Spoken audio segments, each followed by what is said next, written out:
First, we begin in Abuja, where the Court of Appeal has reserved judgment on an appeal filed by leader of the Indigenous People of Biafra, Nnamdi Kanu, seeking to dismiss the terrorism and treasonable felony charges preferred against him by the federal government.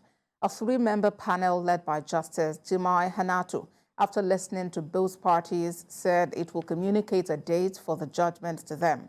Judiciary correspondent Celestina Iria reports.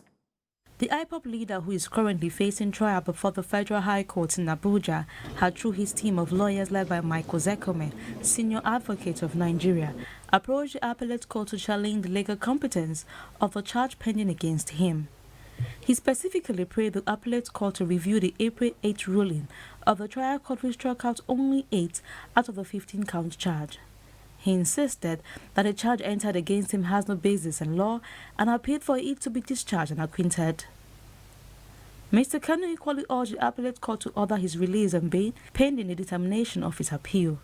Though the appeal was initially fixed for 11th October, following an application he filed for abridgment of time, the appellate court brought the matter forward for hearing. When the matter was called up, a 3-man panel led by Justice Judgement Hanatu said it had no need to delve into the issue of bail since the substantive appeal was ripe for hearing. Arguing the appeal, Michael Zekome alleged that his client was forcefully abducted from Kenya and legally renditioned back to the country.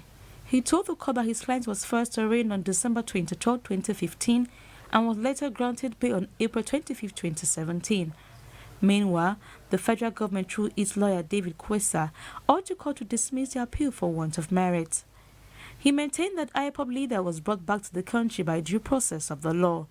He argued that the charge has been amended 7 times owing to the conduct of the appellant.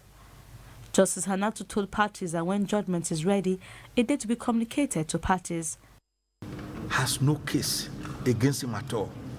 He is being kept in detention by the same DSS who investigated him, the same DSS who arrested him, the same DSS is detaining him.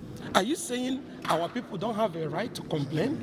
Are you saying that the government that we pay tax to is not supposed to address those grievances? One of the grounds of Mr. Kanu's appeal was anchored on the doctrine of speciality as provided in Section 15 of the Extradition Act, that the federal government ought to have proceeded to try Mr. Kanu on the initial 5-count charge he was facing before he escaped from the country.